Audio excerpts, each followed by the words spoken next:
Bonjour, aujourd'hui je vous présente les OKR, cet acronyme qui signifie en anglais Objectif Key Result. Nous verrons ensemble comment cette méthode de management va faire changer de dimension votre entreprise. Les OKR ont des super pouvoirs et je vais vous révéler lesquels.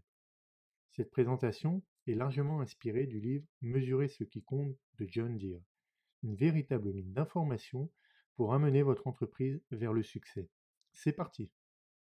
Les OKR, c'est une méthodologie de management qui va permettre à une entreprise de se concentrer sur un objectif commun. Pour la petite histoire, les OKR ont été popularisés par Andy Grove lorsqu'il était PDG d'Intel. Aujourd'hui, cette méthode est utilisée dans tout type de société, mais aussi par des philanthropes pour sauver des vies à travers le monde. Un objectif, c'est quoi? C'est le but à atteindre. Il doit être concret et orienté vers l'action.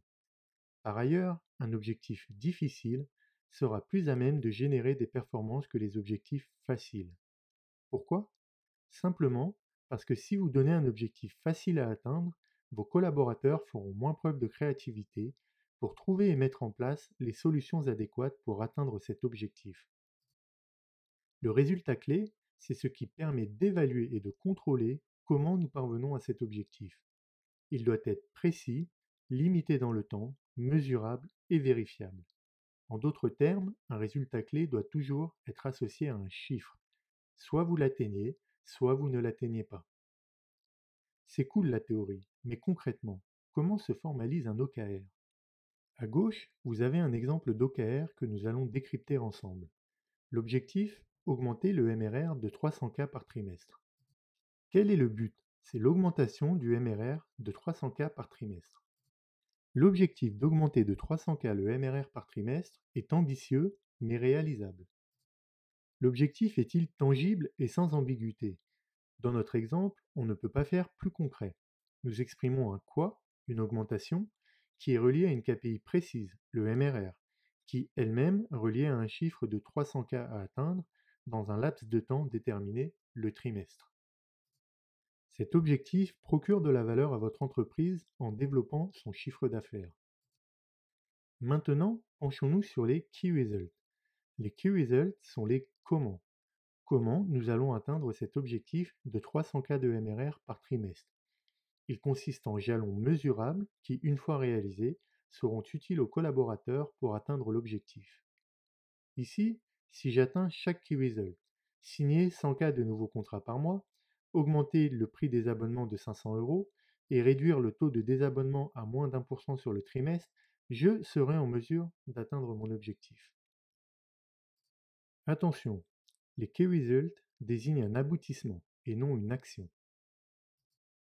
L'obtention des Key Results doit être attestée, la preuve disponible, crédible et compréhensible de tous.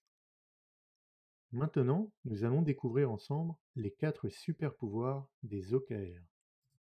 Super pouvoir numéro 1. Focalisation et implication. Les OKR nous aident à choisir ce qui importe le plus. Pour commencer, il faut répondre à cette question. Quels sont les axes stratégiques pour les 6 à 12 mois à venir dans votre entreprise? Une fois les objectifs fixés, il faut les communiquer clairement. Il est indispensable que les objectifs soient compris par l'ensemble de vos collaborateurs. Les dirigeants doivent communiquer le quoi et le pourquoi. Si vous souhaitez que vos collaborateurs s'impliquent pleinement dans votre entreprise, il faut qu'ils sachent pourquoi. Ensuite, il convient de doser les key results. Ils doivent être quantifiables et reposent sur des chiffres concrets. Ce sont véritablement des leviers pour impliquer vos collaborateurs et atteindre vos objectifs. En indiquant des key results concrets à atteindre, vos collaborateurs sauront où concentrer leurs efforts. Une entreprise doit mettre en place des OKR à court terme, mensuels ou trimestriels, qui sous-tendent des OKR annuels. La rigueur des échéances va favoriser la focalisation et l'engagement. Attention, en parallèle, toujours garder en tête, moins c'est plus. Les OKR permettent d'obtenir une meilleure concentration et ce n'est possible que si un nombre restreint d'objectifs est fixé. En mettant en place les OKR, vos collaborateurs vont se focaliser sur les objectifs de l'entreprise car ils auront été exprimés clairement. Le plus important est de communiquer et partager un maximum d'informations avec vos collaborateurs pour les impliquer. Super pouvoir numéro 2, alignement et collaboration. Pourquoi des OKR publics et transparents renforcent-ils la collaboration? Une fois que les objectifs de niveau supérieur ont été fixés, managers et collaborateurs relient leurs activités quotidiennes à la vision de l'entreprise. Ce rapprochement est qualifié d'alignement. Concrètement, les collaborateurs vont s'approprier les OKR de niveau 1 pour formuler leurs propres OKR.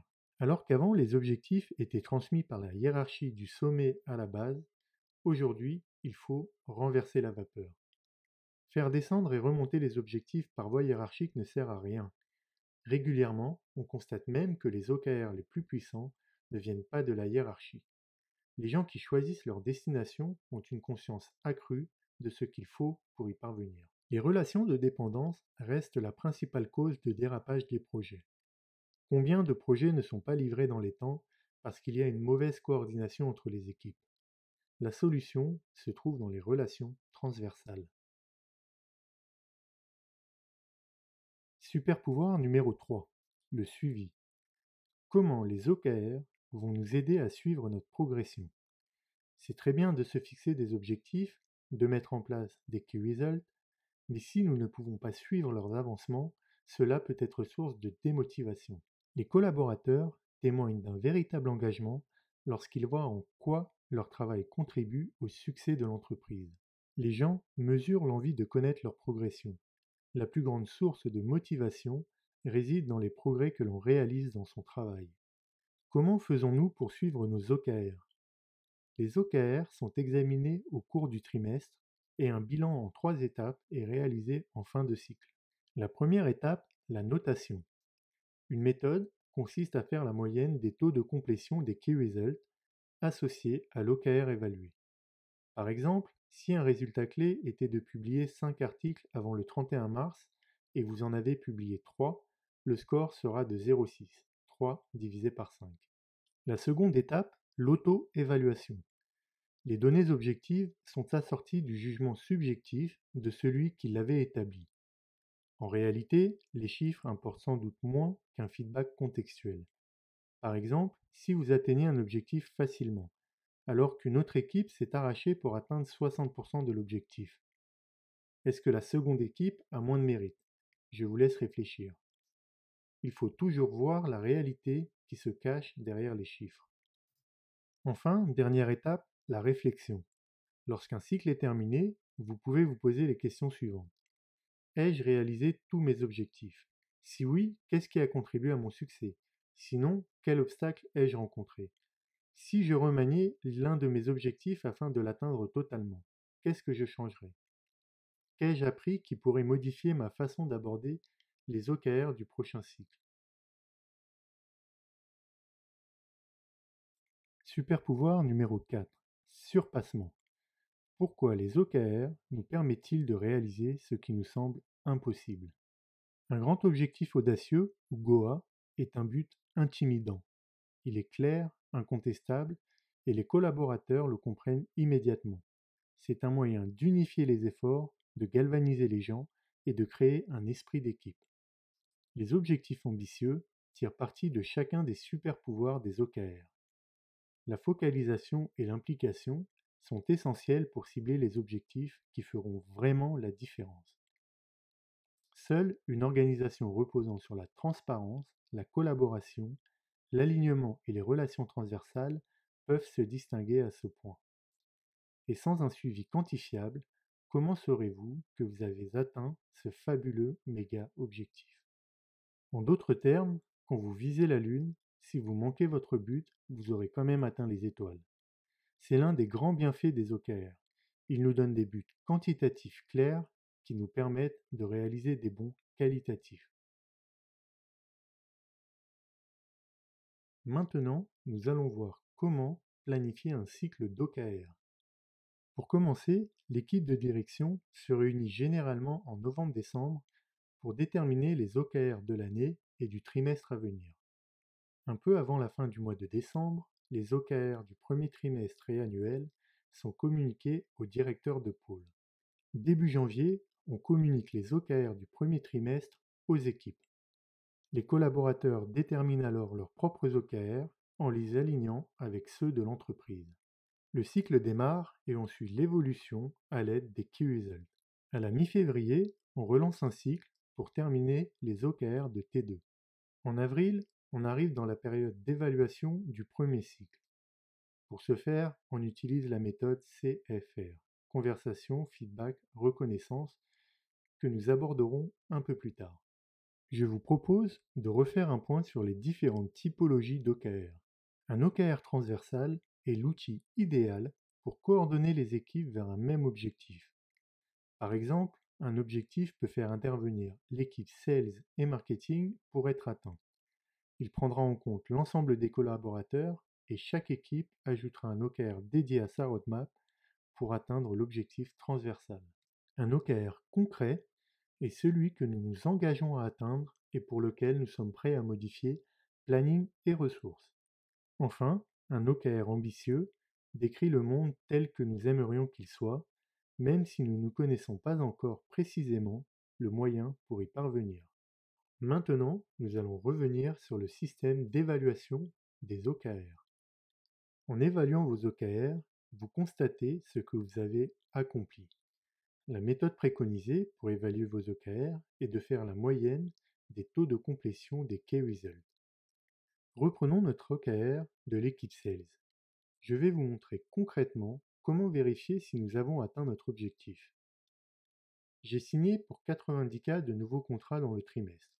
Par conséquent, j'obtiens la note de 0,9 pour ce Key Result. En parallèle, j'ai réussi à augmenter de 250 € le prix des abonnements. Donc j'ai atteint la moitié de mon Key Result, 0,5. J'arrive à un taux de désabonnement inférieur à 1%. Donc le Key Result est atteint. J'obtiens le score de 1. Si je fais la moyenne de mes Key Results, j'obtiens 0,8. Objectif atteint. Google propose une échelle de 0 à 1 pour visualiser rapidement si un OKR est atteint et d'y ajouter des éléments de contexte. 0,7 à 1, c'est vert. Tout va bien, le résultat est obtenu. 0,4 à 0,6, c'est orange, c'est-à-dire que c'est en cours mais que le résultat n'est pas obtenu. 0 à 0,3, le résultat n'est pas obtenu. N'oubliez pas d'ajouter un élément de contexte. C'est très important pour donner des informations relatives à l'atteinte de votre objectif. Pour finir, nous allons voir comment mettre en place une gestion continue de la performance à l'aide du triptyque conversation, feedback et reconnaissance, CFR. Une solution susceptible de succéder à l'entretien annuel réside dans la gestion continue de la performance. Conversation, c'est la mise en place de one-to-one avec chacun de vos collaborateurs. L'objectif essentiel de cette réunion est l'enseignement réciproque et l'échange d'informations. Un point essentiel, c'est que cette réunion doit appartenir aux subordonnés qui décident de l'ordre du jour et du ton de la rencontre. Le feedback peut s'avérer extrêmement constructif à condition d'être spécifique. Un feedback entre pairs complète la gestion continue de la performance. Il peut être anonyme, public ou entre les deux. Enfin, la reconnaissance continue est un puissant facteur d'engagement. Dire merci constitue un outil extraordinaire, souvent négligé, pour impliquer son équipe. C'est simple, mais malheureusement, ce petit mot, nous l'entendons rarement dans les entreprises. Voilà, c'est terminé. J'espère que cette présentation vous aura plu, qu'elle vous aura donné envie d'implémenter les OKR dans votre entreprise. Maintenant, à vous d'écrire votre propre histoire.